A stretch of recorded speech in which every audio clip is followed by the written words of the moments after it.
In this video, we'll be discussing alcohol synthesis. And alcohol is one of the easiest things you can detect with IR. But details of the alcohol structures not easy to be discovered with IR. So again, you need to go to HNMR, carbon-13 NMR, using their low electron density. You can find a bigger number of the ppms around the alpha and beta positions for alcohol, in this case as a product. So many cases the splitting patterns and number of signals don't change if you do simple substitutions. But if you change functional group, from double bond, triple bond, or carbonyl, those features of the NMRs will also greatly affected and changing. So some of the reactions are done using double bonded, triple bonded compounds. So you can also use UV spectrum to detect the change easily.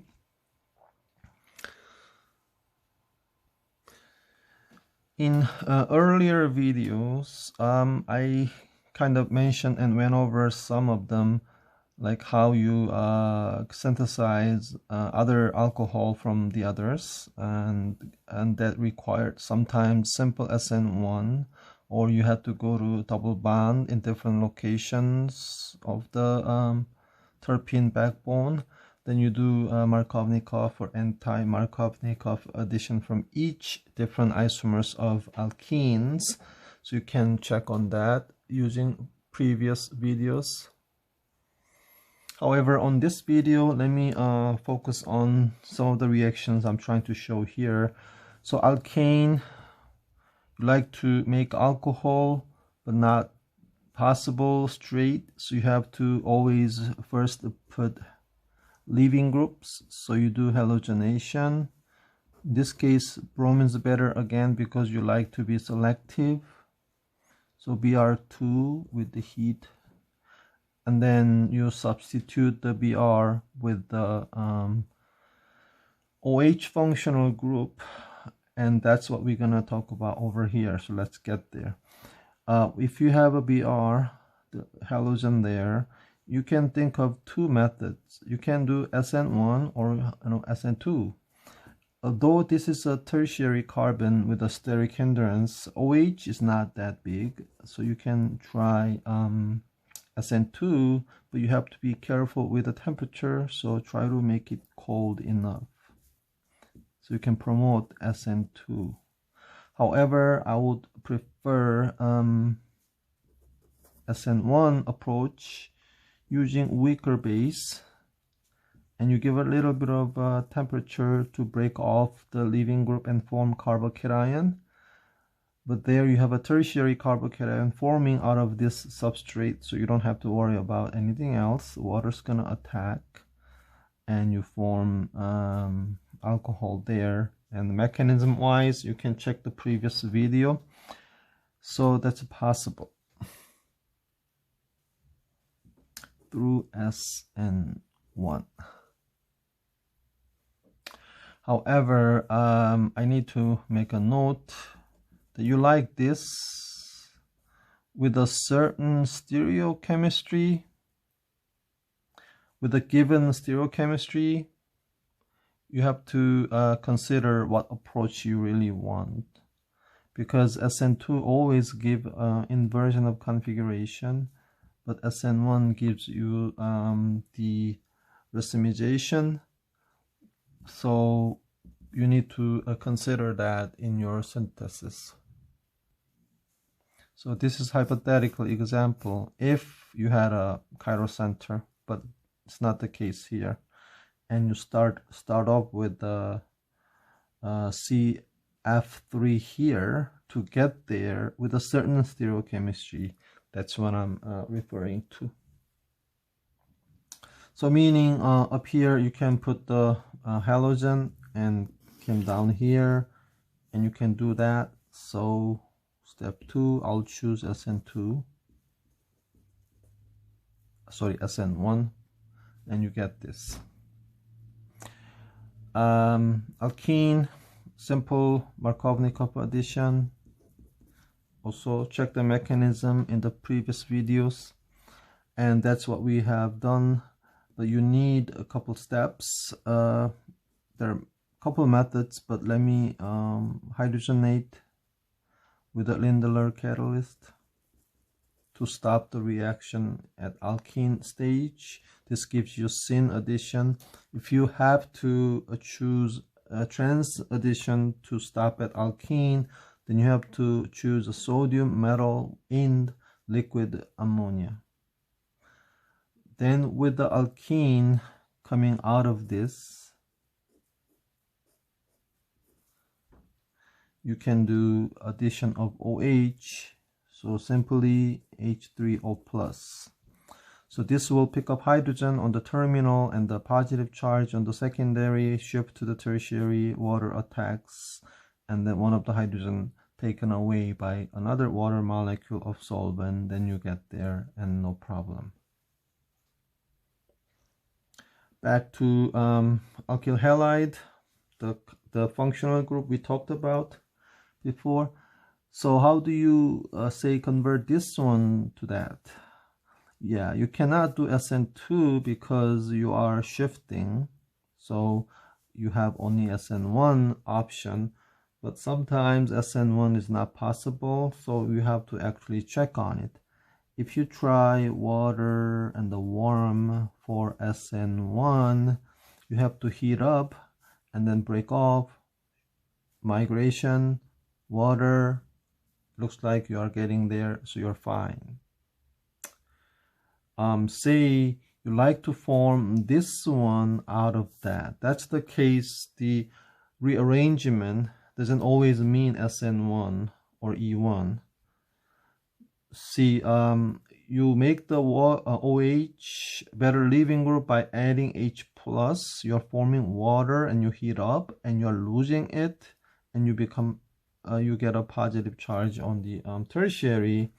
So the tertiary, you can think of like moving to the secondary, but you immediately realize that secondary is not as stable. There's no conjugation or anything with a double bond, so you wouldn't do it.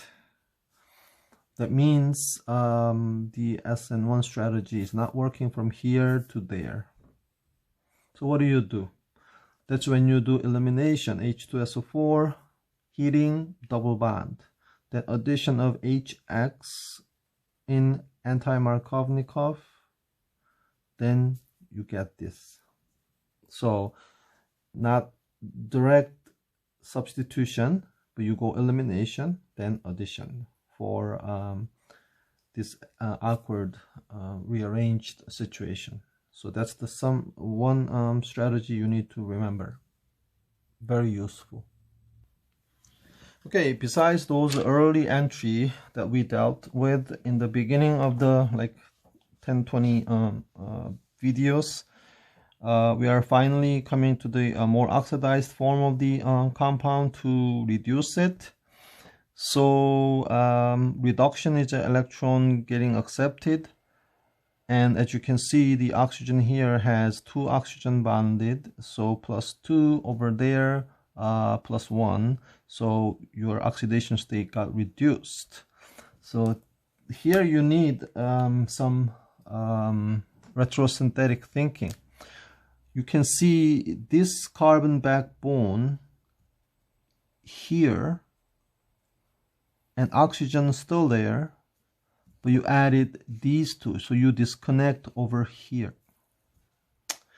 If you do the synthon, you find is besides this compound, you need this negative charged CH2 and CH3. And you can think of any counter ion like this. Then this negative charge is going to be attacking there. So let me show this mechanism on separate page. there. So let me use black pen.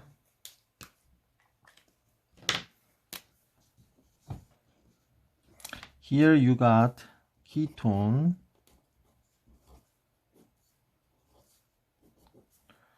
then you have lithium complex, so ethyl lithium with ionic character. So this will attack here, and you do this. However, this carbon is extremely reactive, so then it's not selective. So this also can attack on the beta hydrogen. If you do, you have chance to form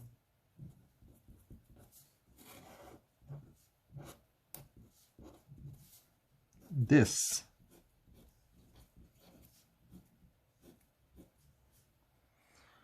Not only the reaction we wanted.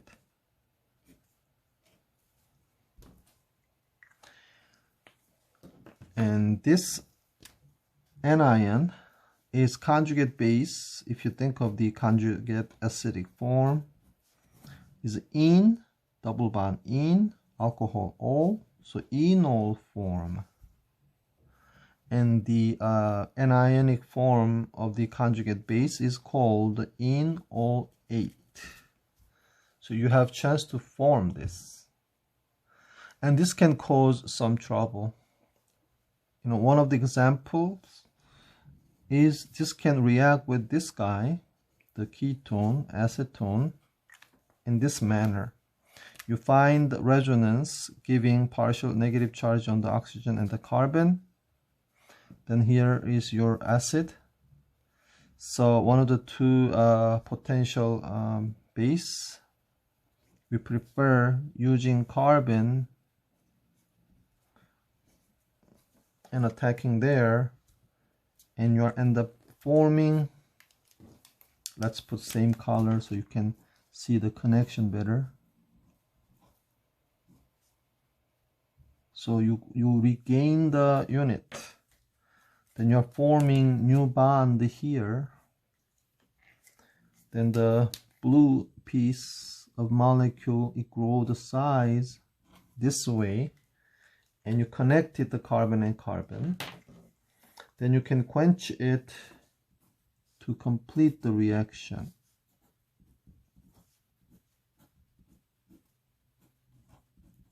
By adding some source of acid.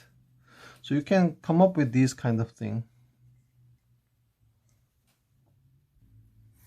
So this side reaction, in this case, that we have using 2 units of a ketone, even aldehyde can do same thing. You condense them into the one molecule using the enolate, is called Aldol condensation, that we will deal with later. So this is not big enough to cause the reaction, majority of them going this way, but certainly it's possible. So we have a lower yield in the path that we want.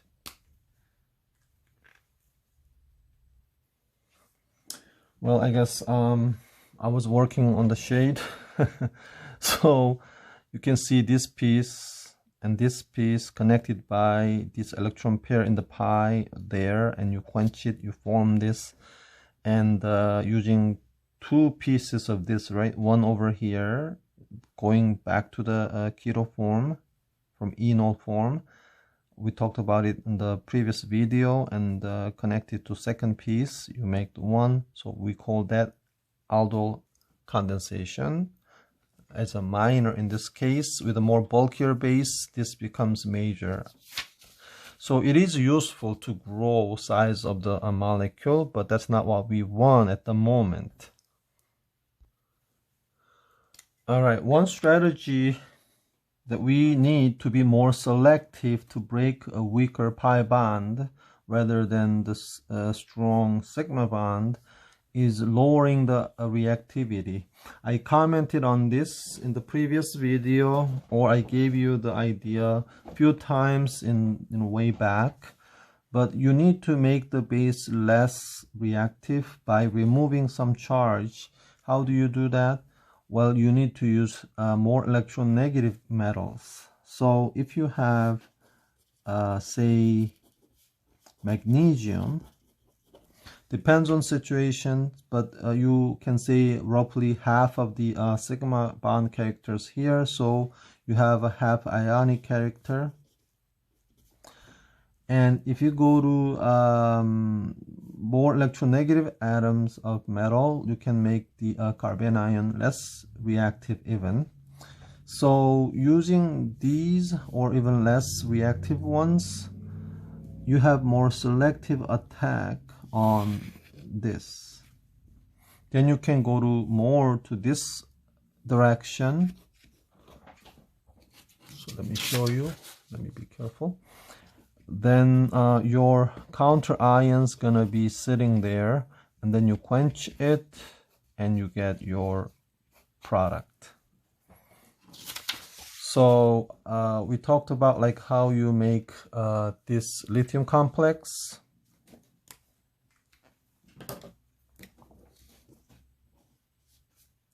I need to get better pen.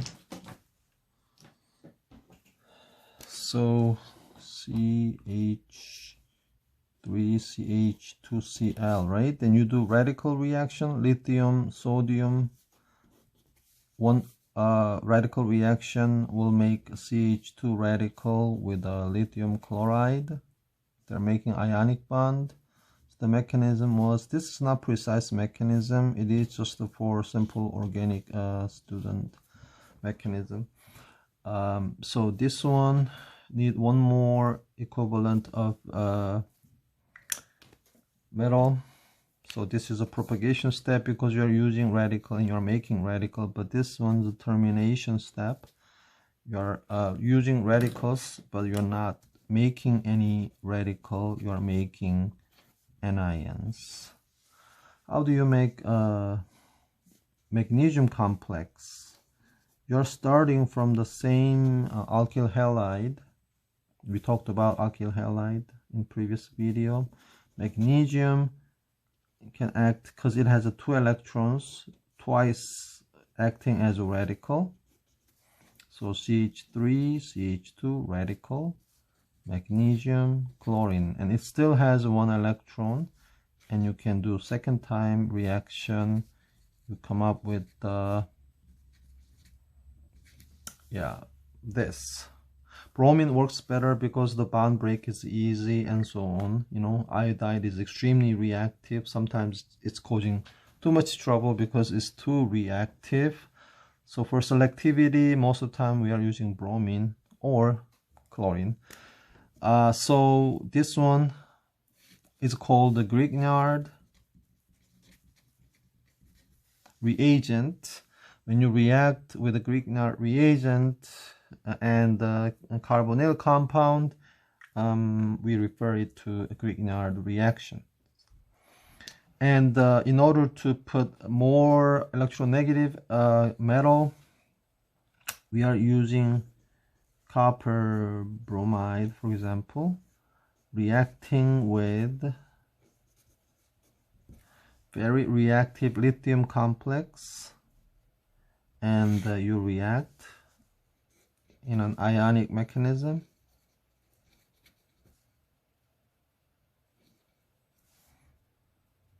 Then you form lithium bromide. Again, 1 more mole of ethyl lithium complex. Then that reacts on the copper, and the copper having 2 ethyl groups and become negative, so you need a counter ion, lithium, and that is very inert. This is Gilman's reagent. This only can react with the compound that has good leaving groups, such as, like, you know, this kind of compound with a good leaving group, the carbon here will bound to that. Or this kind of compound, this will replace the chlorine and get on this carbon, and then you end up, oh my gosh, I'm repeating same mistake. So yeah, you can replace the chlorines with the Gilmans. That's only reaction you can expect happening readily. So your ethyl group comes here, but this group with the double bond is not able to react with the Gilman. Gilman is not that reactive to react with the carbon without good leaving group, so it stops here. But let me go with another paper. If you happen to use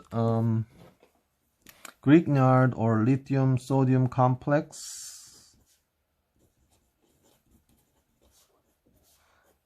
with this carbonyl group with the chlorine, the ethyl group easily, using its ionic covalent bond, polar covalent bond, you form this. Then you find this intermediate very unstable, because here is a highly basic atom and then very good leaving group, and both electronegative atom causing big time plus charge. So you push this electron this way internally.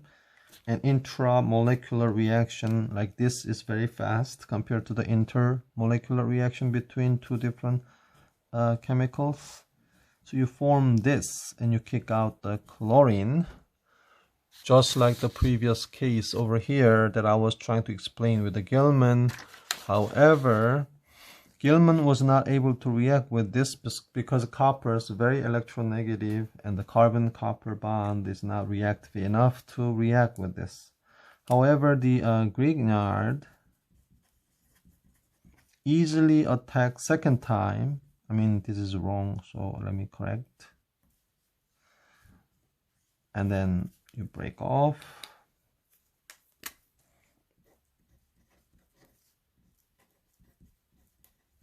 So you put two same things and you quench this, you have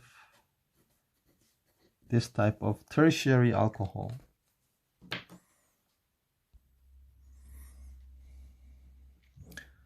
So when you have a leaving group, there is a selectivity issue again. The weak reagent like a Gilman's just able to react once and stop at ketone, but chemicals like a Grignard is strong enough to attack once to create same kind of intermediate ketone. However, the Grignard keeps going on and attack one more time, and you add two of them. So if you start with the ketone aldehyde, yes, you have one more addition. But if you start from the carbonyl group with the leaving groups, then you attack twice. Gilman cannot react with this ketone. And that's something you need to remember as a selectivity issue. And I had a video about selectivity and reactivity. This wasn't part of it. So now you need to add this into your entry of selectivity and reactivity.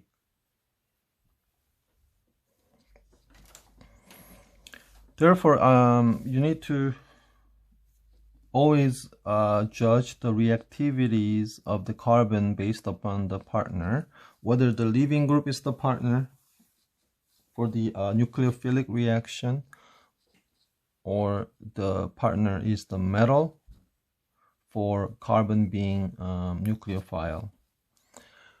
So then these group of chemicals with the metal and the organic portion together These hybrid compound we call organometallics. So there are a variety of organometallics, and their mechanism sometimes is very complex. So I hope I have time to show you the real organometallic mechanism. There are a variety of very useful organometallics that, you know, does very unique reactions. So we need to get to that eventually. So anyway, go back to the original questions. So there you have these three, and you found those three there, and you like to add this using those 2 carbon organometallics, but not with the lithium. So it has to be going there. So it has to be ethyl magnesium bromide Grignard. Then you quench with the H3O plus. Sometimes they don't show you this, just ethyl magnesium bromide. Then your answer should be still OH. Well, if it's open-end question, you can put OMGBR, as I showed you before. But putting OH is more decent, I think. Then, how do you get there from this? As you can see, if you do organometallic reaction on this, you get this guy. So the question is eventually, like, how do you transform this to this? And we practiced it a few times, right? You do elimination, do anti-Markovnikov addition of OH to it. So when they show you the steps, it looks easier, but if they ask you directly, then you have to think stepwise backward. I cannot form this out of this. Oxygen is supposed to be here. That means I have this. Then how do I get this from there? Then we have to think about organometallics. After that, you get here, and then from here to there, we know it. Then you know a whole series of the reaction to get there.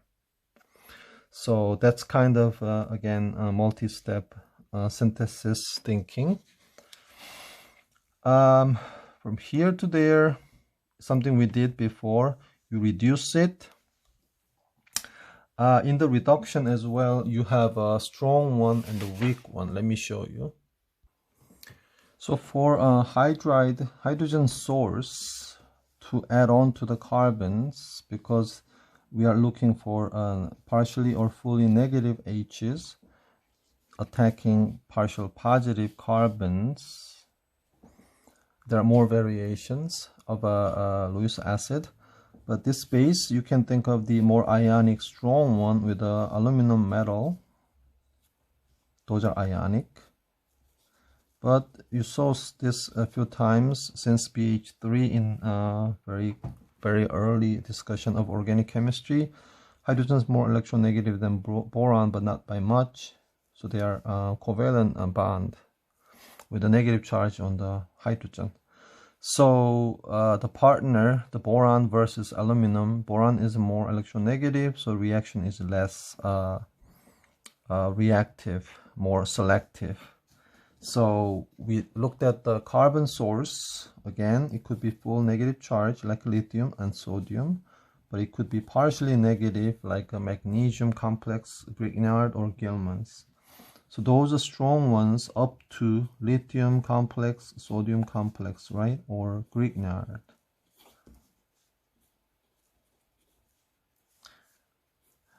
Weak ones like a Gilman. They, you know, all of these can react with the ketone, aldehyde, and you break and you break. Then you can think of the OH you're forming as a 2 carbon bonded, so secondary, and the third one is hydrogen from these. This one you get the aldehyde reacting and then breaking this off. You get 2 hydrogens with this one and the added ones, and you have OH by quenching it. So you get the primary alcohol. So primary alcohol, secondary alcohol from both of these. And this can react with all of them.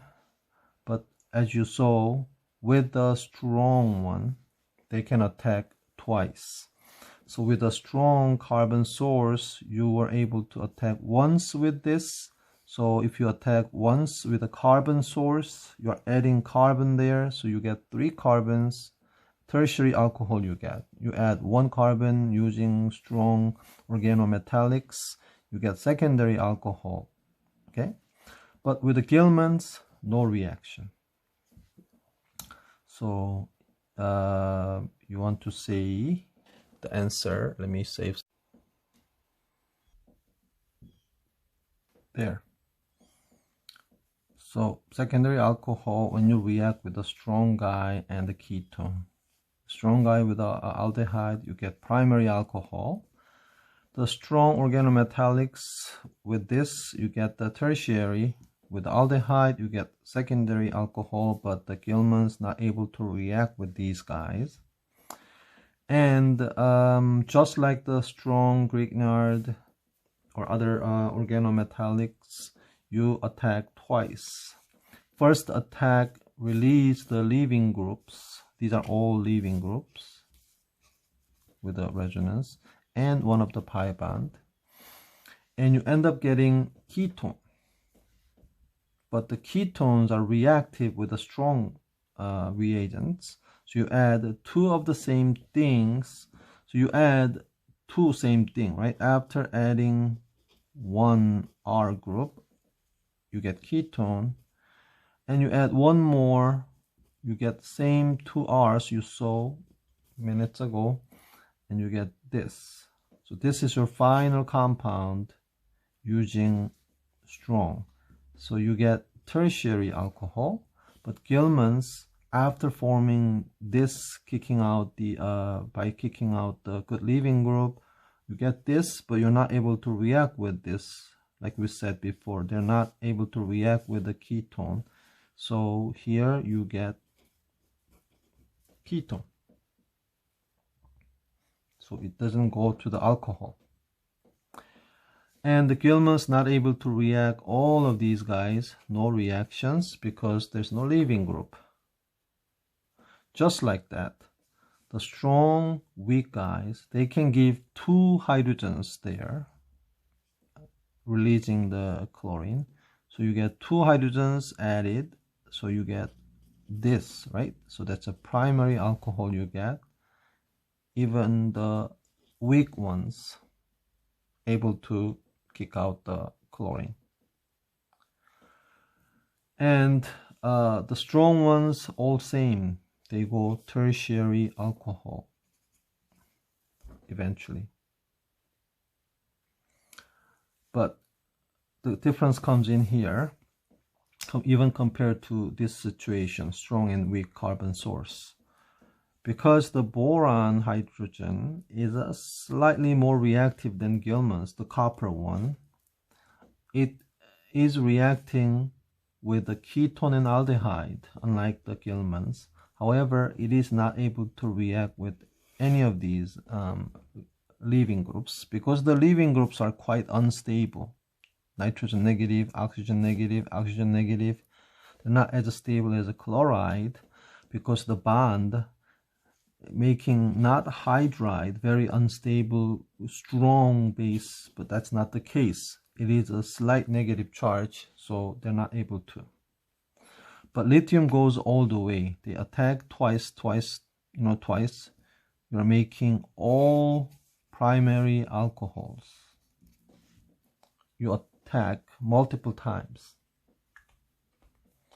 So that's the summary of the reduction reaction using H and the carbon anions when you have a strong, weak, nucleophilic carbon hydrogen, and that depends on the your Lewis acids.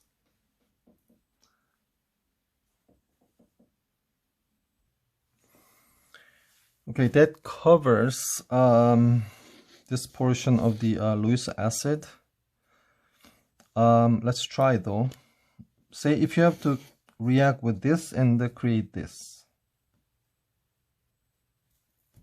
That's harder. Let me try this first. So if you have to react this to form that, you see 1, 2, 3, 4, 1, 2, 3, 4, that's the unit you can get from the reactant, and you have 2 oxygens, but this is going to be kicked out. So 1 oxygen still there and breaking off when some nucleophile attacks here. So you can think of the single bonded oxygen. Then what do you use?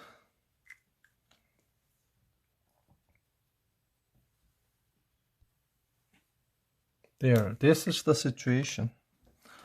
How do you convert this to that? And you have to compare and find out that you have to cut there, and retrosynthetically you came up with 2 pieces. This piece you can imagine easily and match up.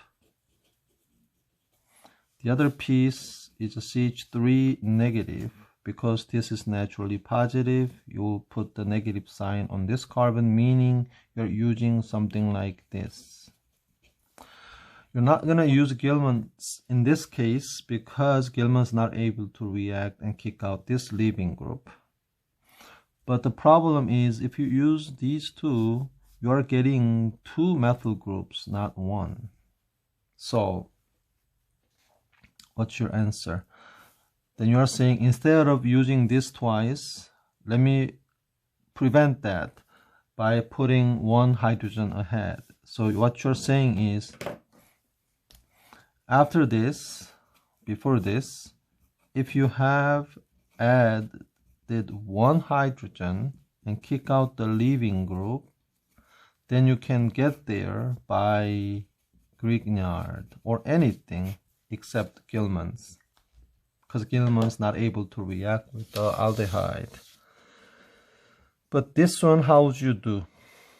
Adding H-. You know strong lithium aluminum hydride will react with this, but twice. Then you're not getting this. Instead, you are getting OH, the primary alcohol. You can check the strong hydride source with this, you get the primary alcohol attacking twice. Well, then you cannot use this anymore on this, so you cannot do it. Then you may say, let me try not lithium aluminum hydride La, but sodium borohydride. But you know sodium borohydride, the H is not really the ionic hydride that's able to kicking out this leaving group. This doesn't react with this kind of thing. And I hope you remember that on this table, sodium borohydride is not able to react with these, only with the aldehyde and ketone or the good leaving group. So there's no solution. If you know some oxidation reaction here, you can oxidize this primary alcohol. Then you have some method to get there. You know, primary alcohol in oxidation, you form aldehyde, but strong guys go to all the way to the carboxylic acid, then you're not, you don't want that. So you want weak ones, such as a PCC or sworn oxidation. Then you get there, then you can use it. So if you summarize, for those who know this oxidation reagent, the weak oxidation reagent for alcohol, yeah, you can go strong one, not weak one, lithium aluminum hydride. Then you get primary alcohol. Then you form aldehyde by using weak oxidation reagent. So you stop at aldehyde. Then you get there by methyl Grignard reagent. By adding this and you quench, you're done. But I believe I haven't talked about that yet. So without using that weak oxidation reagent, or sometimes during the test under the stress you forgot about it, how would you approach using the logics and the simple reagents? How about this? You know how to make the primary alcohol by reducing it from here using strong lithium aluminum hydride. Then instead of oxidizing it, because you don't know, if you put chlorine there, then Gilman's is known to replace the chlorine with the methyl group, 2 of them on the copper and the lithium as a counter ion. This will replace it, and you get the methyl group there, but not this. Okay, let me redraw it. It's confusing. So you get this. Then we did a lot of practice on how to put OH on the this terpene unit, right? You do bromination, elimination, anti-mark addition of the OH. You can get there. Yeah, that's when you don't know the PCC. So coming back to the other question we were proposing here to there. Again, the oxygen is not on this tertiary, but on this carbon, so it could have been OH there and easier. That's what we did, but OH is there. So I hope you remember. You have to convert this to the terpene unit, then you do bromination, and you do elimination. You know, in that sequence, you create this, and then you create the terpene, and you do the bromination, then you do SN1 with the water, and you can get there. Okay, so for the last of the first half of the alcohol, which is how to make alcohol, let me discuss how to make the diol. Well, we talked about you know, a couple other functional groups, and around the functional groups such as alcohol, we need to study how to make them from other functional groups. But then the other half is how to use the alcohol to convert them to other functional group, and that's going to be come up in part 2 for the alcohol. So I hope you can try other alcohol formation from all of these. Let me show you converting the alkane to the diol. So alkane to the diol in multi-step synthesis. This is the scheme right here. The diol can be syn or anti-diol, and the given terpene unit has no leaving group, so again you have to put one. We don't want them to be here, so we don't want to chlorination with a 9 primary, but we go for selective bromine again, and you put bromine. Then you do elimination. You can do E1 or E2, doesn't matter. I like E2 because it's faster, and you get double bond here. And for syn addition, you know, you have osmium tetraoxide with other chemicals. Oh yeah, by the way, there are a couple different osmium conditions, but whatever else is given with osmium tetraoxide, there is no other thing you need to remember as a sophomore. You just convert them to the syn diol. The mechanism, I think I showed you before in the previous video with other conditions, so please check that out. For the anti-diol, you need to go one more step. First, you have to convert them to the epoxide. Then there were two choices, right? Acidic choice. You can go with the acid, you can go with the base. Acid go on to the oxygen, weaken this bond more than the other, and the water oxygen attacks the more substituted carbon to break off the leaving group here.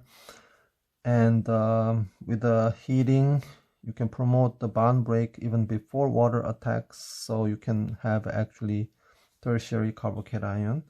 And when you think of the stereochemistry, you have to also choose carefully which one you like. And also in the presence of other functional group, you need to consider whether you want acid or base in it, because other functional group can be more reactive with the acid or with the base. So this is how you convert alkane to diol. So I'll come back with the part 2 of alcohol in multi-step synthesis. Bye.